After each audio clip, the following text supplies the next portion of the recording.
What is more dangerous than a spy in the king's court? A spy who begins to love the king.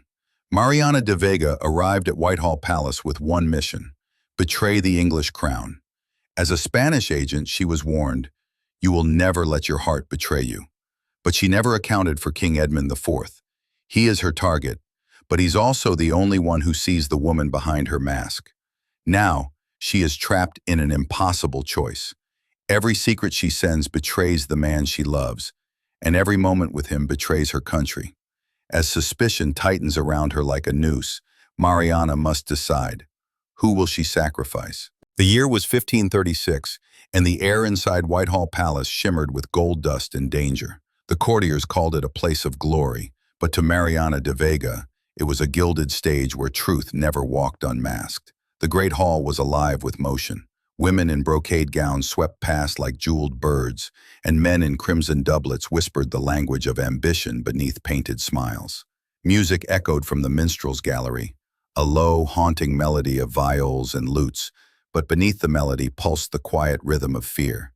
King Edmund IV, the Lion of England, sat on his throne beneath the banner of the Tudor rose. His eyes, sharp as a falcon's, scanned the hall, pausing upon no one for long. To most, he was a ruler to be adored and feared, but to Mariana, he was a mission. She stood among the queen's ladies in waiting, the scent of lavender and wax polish thick around her. Her gown was a subdued emerald, the color of sea glass, modest enough to blend in, yet distinct enough to catch light when she moved. She had been trained to move that way, neither too bold nor too meek, invisible yet unforgettable. Across the hall, a diplomat from Spain raised his goblet. His gaze met hers, only for a second, but it was enough. The signal had been made.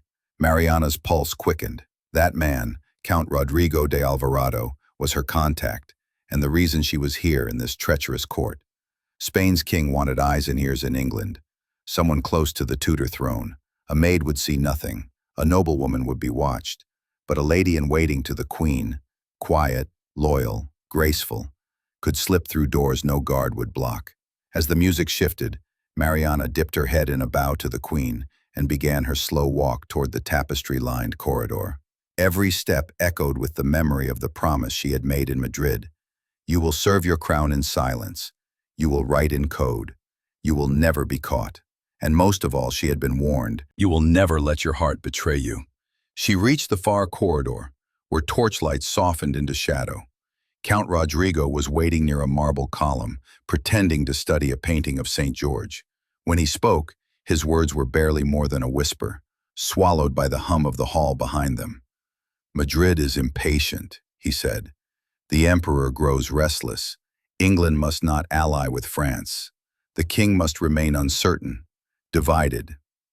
Mariana's fingers trembled slightly as she pretended to adjust her sleeve. And if he chooses war, then you will know before his own council does. You will find a way, he said. He handed her a small locket. Inside there is a cipher. Write to me as before. And Mariana, he paused, his tone darkened. There are whispers. The king's chief advisor suspects there are foreign hands at court. You must be careful. I always am, she murmured. He studied her for a long moment, then vanished into the noise of the banquet. Left alone, Mariana opened the locket briefly. Inside, beneath the miniature portrait of the Virgin Mary, was a strip of parchment no larger than her thumbnail. She pressed it to her lips, made a silent vow, and slipped it beneath her bodice. From the great hall came laughter, the king's laughter, low and commanding. She turned to look. King Edmund stood now, speaking to the French envoy. His profile caught the light. He was a man both regal and weary, dangerous and magnetic, and as his gaze, for the briefest heartbeat, met hers across the room, Mariana felt something she hadn't expected. Not fear, not excitement, something far more dangerous. Curiosity. The palace slept lightly, as if even its walls were afraid to close their eyes. From her chamber in the Queen's Wing, Mariana could hear the distant roll of the Thames and the soft clatter of guards changing post. Candlelight flickered across her writing table, where a single parchment lay waiting, thin, cream-colored, and blank except for the faint indentation of a cipher grid she had pressed beneath it. Her quill hovered. She hesitated. Then, in the smallest, most deliberate hand, she wrote, "The king grows restless. France sends gifts. England smiles but does not forget."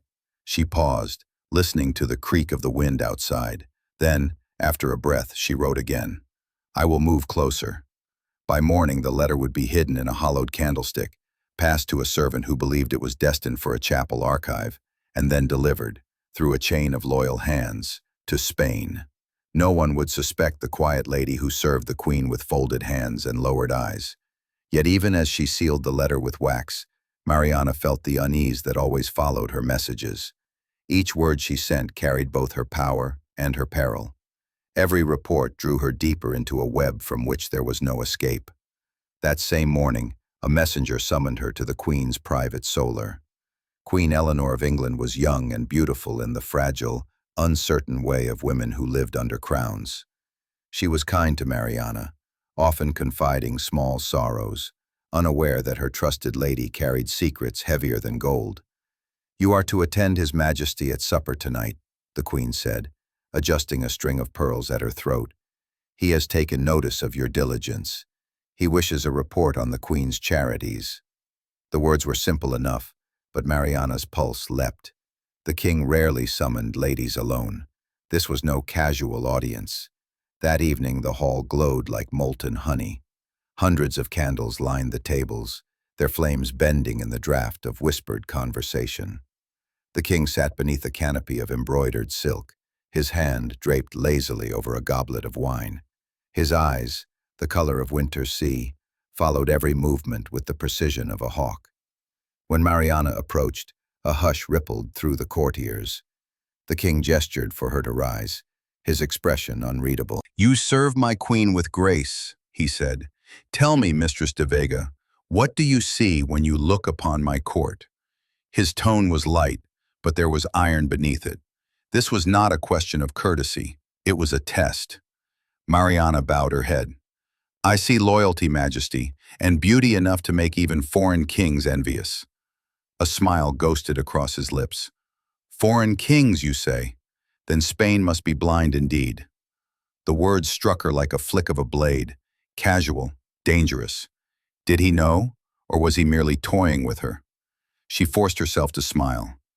"Spain sees what she wishes to see, Your Majesty, but England is a blaze no eye can ignore." For a moment, silence hung between them, taut as a drawn bowstring. Then the king laughed, a low, genuine sound that rolled through the hall like distant thunder. "You speak well," he said, "perhaps too well. Sit beside me." The courtiers murmured as she obeyed. The scent of his perfume, musk and oak, filled the air between them. He spoke to her of trivial things, the weather, the hunts, the taste of Spanish oranges. Yet every word felt deliberate, every glance weighted. When the meal ended, he leaned closer. "Walk with me," he said softly. They stepped into the courtyard, where the torches sputtered in the wind. The night smelled of wet stone and roses. The king stopped beneath an archway. "You are not English," he said. It was not a question. "No, Majesty.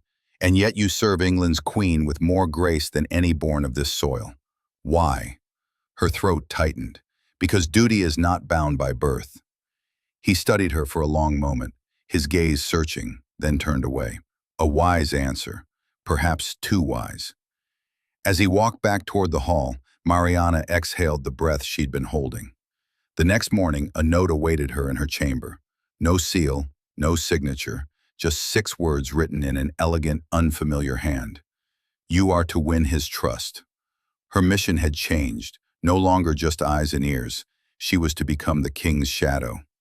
The days that followed blurred into a rhythm of silk and secrets. Each morning, Mariana attended to the queen, brushing her hair, arranging letters, sewing the gold thread of saints into her gowns. Each night she wrote to Spain, careful, coded words, hidden beneath the devotion of her duties. Yet even her steady hand began to falter, her thoughts shifting toward the man whose presence filled every corner of the palace. King Edmund. He had become the gravity of the court. Every conversation bent toward him. Every eye sought his approval. Every ambition leaned into his favor. But Mariana saw something beyond the polished grandeur, something quieter, lonelier. She began to notice his habits, how he rubbed the signet ring on his thumb when troubled, how his smile never quite reached his eyes, how he lingered by the chapel doors long after Mass had ended, as if seeking absolution from a God who no longer answered kings. She told herself she watched him only for her mission, but the lie grew thin. It was during a hunt in Windsor Forest that she first saw him unguarded. The court rode ahead, laughing, shouting, eager for sport, but the king had stayed behind, his horse restless beneath the weight of his silence. Mariana, tasked with tending to the queen's falcon, had strayed from the main path and found herself alone on a trail thick with mist. Then, the crack of a branch. Hooves!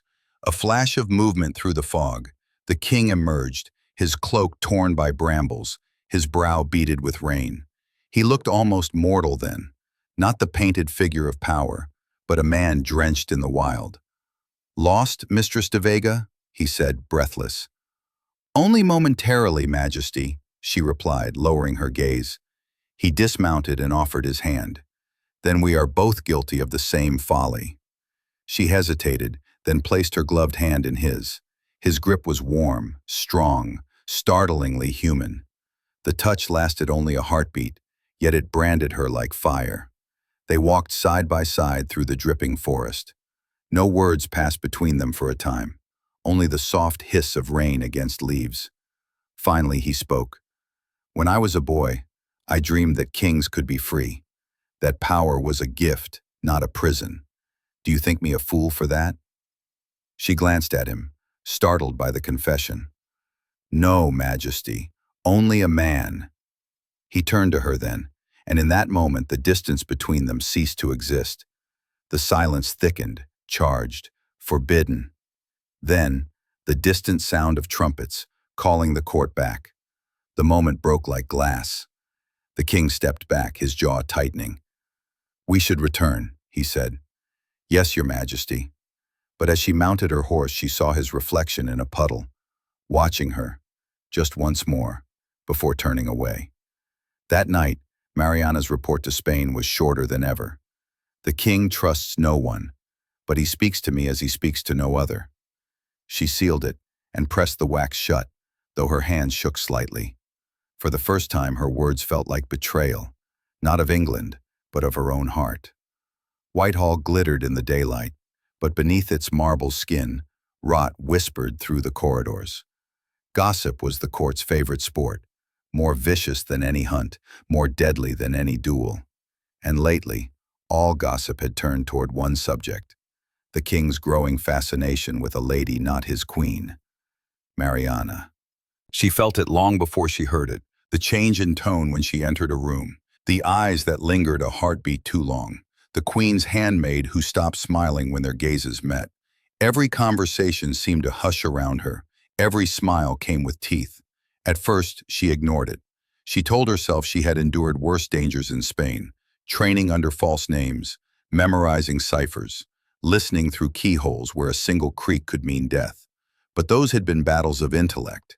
This was a battle of appearances. And at court, appearances killed more quietly than swords. The queen grew distant. Her voice, once soft with warmth, had cooled to politeness.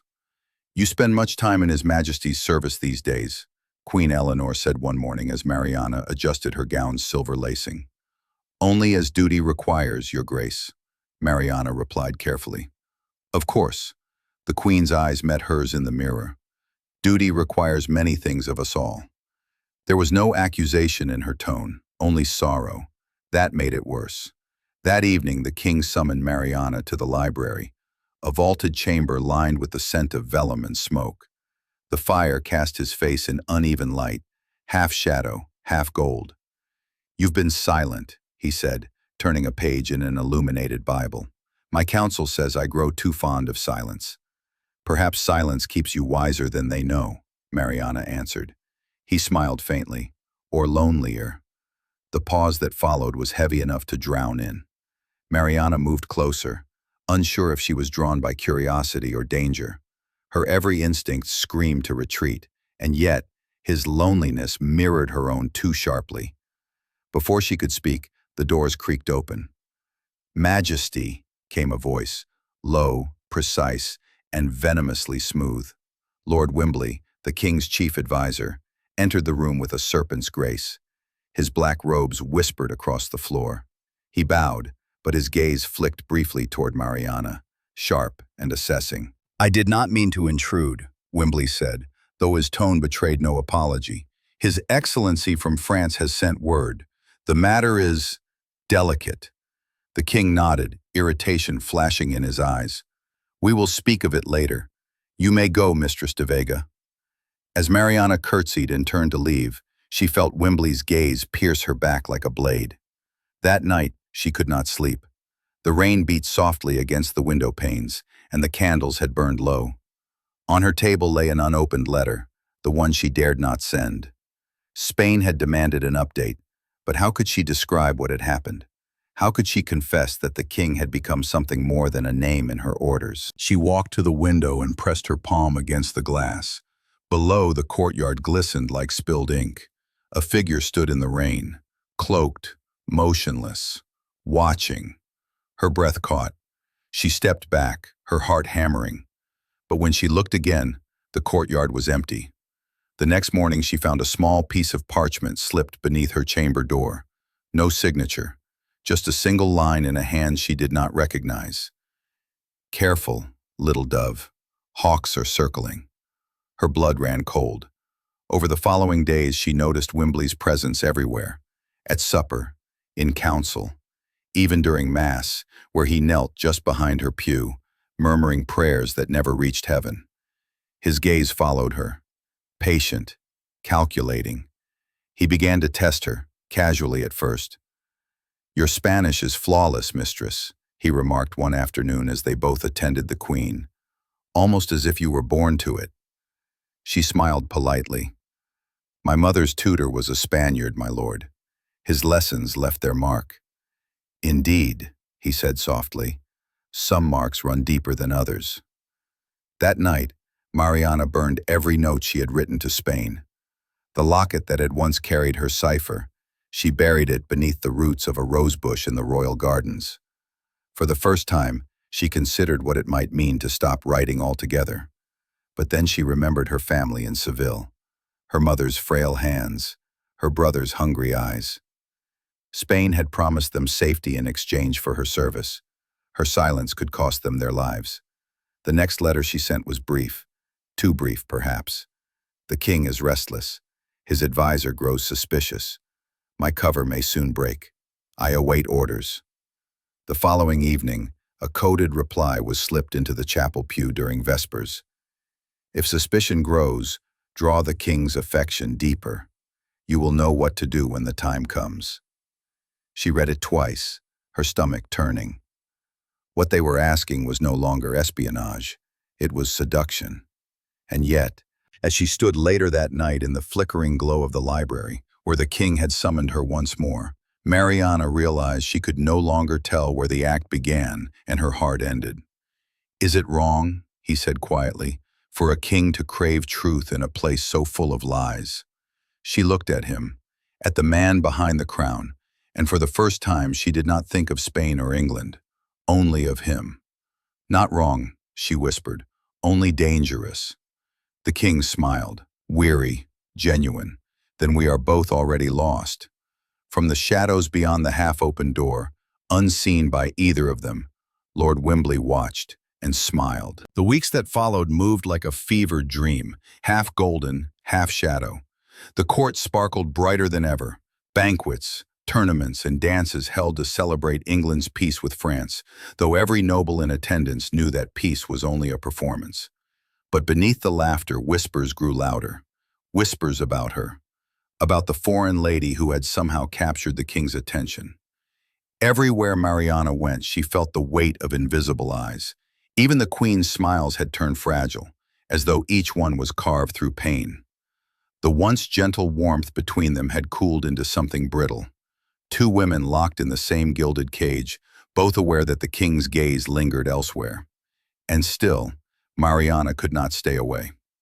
It began with excuses. delivering letters, reporting on the Queen's charities, presenting imported fabrics from Spain. Each encounter was meant to be brief, formal, and yet somehow the minutes stretched, conversations deepened, and time around them dissolved like mist. One evening, he summoned her not to the library or council, but to the royal chapel. The chapel was empty, save for the faint glow of candlelight. The stained glass above them bled colors across the stone: crimson, gold, violet. Rain whispered against the high windows. "Your Majesty," she said, bowing low, "you wish to see me?" The king stood near the altar, his cloak heavy with damp from the storm outside. For a moment he said nothing. Then, softly, "Tell me truthfully, Mariana, do you believe God listens to kings?" The question startled her. "I believe," she said carefully, "that God listens to those who speak with honesty in their hearts." He smiled, faint and sorrowful. "Then he must not want to listen to me." He turned to the altar, the light falling across his face, revealing lines of exhaustion she had never noticed before. "They call me God's anointed. Yet every choice I make leads to betrayal, by others, by myself. I no longer know whose voice I serve, my country's, my conscience, or merely my pride." Mariana stepped closer, heart pounding. "Even kings are men, Majesty." He looked at her then, truly looked. The space between them seemed to vanish. The chapel was silent except for the hiss of rain and the trembling beat of her pulse. "You are not afraid of me," he said. "I should be," she whispered. Their eyes locked. In that single glance, everything unspoken between them finally surfaced. The glances at court, the near touches, the quiet understanding that defied reason or law. When he reached for her hand, she didn't pull away. His fingers brushed hers, and something in her broke. The wall of duty, fear, and deception she had built since the day she stepped into England. She wanted to speak, to tell him who she really was, what her letters carried, the danger that hung between them like a drawn sword. But when she looked into his eyes, words failed. Instead, she said softly, "Do not lose your soul for the sake of your crown." He took her hand fully then, lifting it to his lips. "And what if I already have?" The kiss was light, almost reverent, yet it shook her to her core. When she finally left the chapel, her palms were cold and her heart burned with guilt. She had not meant for it to happen. She had not meant to want him. That night she didn't write to Spain. She couldn't. Instead, she wrote the truth, not to her handlers, but to herself. A confession, scrawled on a single page and hidden within her psalter. "I am no longer certain whom I serve. Not Spain, not England, only the beating of my own heart, which betrays me each time he looks my way." For the first time since her arrival, she dreamed of Seville, of orange blossoms, sunlight on water, her mother's voice calling her home. When she woke, tears had stained her cheeks. The following days, the king found reasons to see her again. A private reading in the library, a walk through the rose gardens, a late supper after council. Each time they told themselves it was innocent, conversation between a monarch and his servant. But the silence that followed every exchange told a different story. Once, during a brief storm that sent the courtiers scurrying indoors, Mariana found herself in the king's study. The rain struck the windows like thrown pebbles, and the fire crackled low. The king stood near the window, watching the storm. "You remind me of it," he said quietly. "Of what, Majesty?" "The rain. It softens the world, even as it tears it apart." She wanted to tell him to stop, that his words were dangerous, that they were both already halfway to ruin. But instead, she found herself stepping closer. Close enough to see the faint stubble on his jaw, the thread of silver in his hair. "I am no storm," she murmured. "No," he said. "You are the calm that follows it." He touched her face, hesitant, almost reverent. His thumb traced the curve of her jaw. And then, slowly, as if drawn by something neither could resist, he kissed her. It was not the wild hunger of impulse, but the desperate tenderness of two people who had spent too long pretending they didn't feel what they did. When it ended, they both stood in silence, breathing, not daring to move. "I will not ask you to explain," the king said at last, "only to stay." And she, spy, traitor, liar, found herself nodding. She stayed. Days passed, each one sweeter and more perilous than the last. Their moments together became small sanctuaries in a world of daggers. He trusted her now with his letters, his thoughts, even his fears, though never fully. A king could trust no one completely, not even the woman who had his heart. But love in the Tudor court was a fragile luxury. Lord Wimbley's watchful eyes missed nothing. He saw the glances, the meetings, the small stolen moments. And each observation he recorded, quietly, methodically, in the little black ledger he carried everywhere. One afternoon, as Mariana passed through the garden, she caught sight of him among the hedges, speaking with one of the Queen's ladies. When their eyes met, he smiled, the slow, knowing smile of a man who had already drawn blood. That night, when she returned to her chamber, she found her psalter moved, only slightly, but enough. The page she had written her confession on was gone. The palace breathed secrets. Every wall seemed to listen. Every servant's whisper could become a rumor by dawn. And in this treacherous silence, Mariana moved like a shadow stitched to silk, graceful, unseen, necessary. But where secrets bloomed, serpents always slithered. The most dangerous of them was Lord Wimbley, the king's chief advisor, a man whose devotion was measured not in loyalty, but in leverage. His eyes were pale and calculating, his smile the thin curve of a blade. Wimbley had built his power not through charm but through silence. He knew how to wait and how to watch, and lately he had been watching her. It began subtly, his gaze following her across the hall, his questions to the other ladies in waiting, too casual, too precise. "The Spanish girl," he would say, feigning disinterest. "She attends the Queen faithfully, does she not?" He had seen the king's glances, the briefest pauses when Mariana entered a room, the faintest smile when she spoke. Wimbley saw what others missed, or dared not name. And for a man who thrived on hidden weaknesses, he smelled blood in it. Winter arrived early that year. Snow gathered in the palace courtyards, softening the sound of footsteps. The king's chambers glowed with firelight, yet the corridors beyond were cold enough to turn breath into mist. Mariana often walked them alone after vespers, when the queen had retired and the halls belonged to silence. It was in these stolen hours that her thoughts betrayed her, thoughts of a man she should have despised, yet found herself drawn to with a dangerous tenderness. One such night, as she descended the long gallery, she heard it, the faint sound of a lute. Curious, she followed the music to the king's private hall. The door stood ajar. Inside, Edmund sat by the fire, crownless and weary, his hand resting on the strings. He played softly, not as a king performing for a court, but as a man trying to remember he was still human. She froze at the doorway, watching the flicker of firelight gild the edge of his hair, the sadness in his lowered gaze. Without turning, he said quietly, "You hide your presence poorly, Lady Mariana." She started. "Forgive me, Your Majesty." He raised a hand, silencing her. "No titles tonight, only truth." The air between them thickened.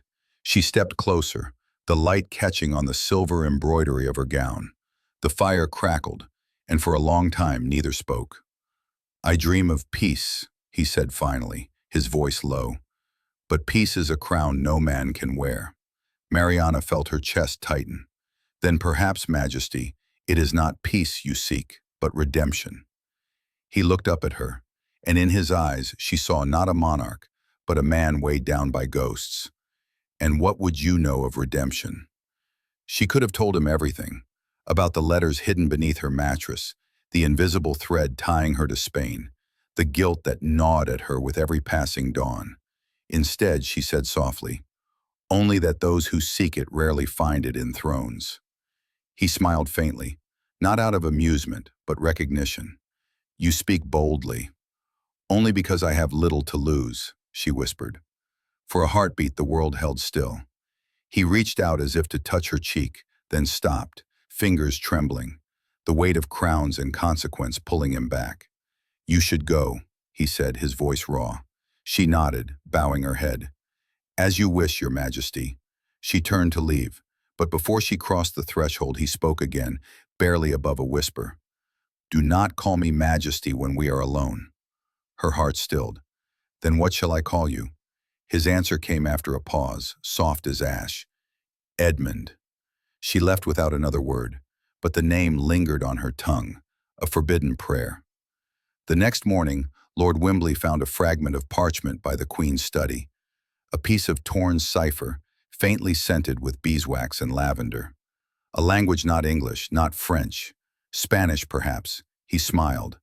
The serpent had found its trail. The palace woke each day beneath a sky the color of pewter.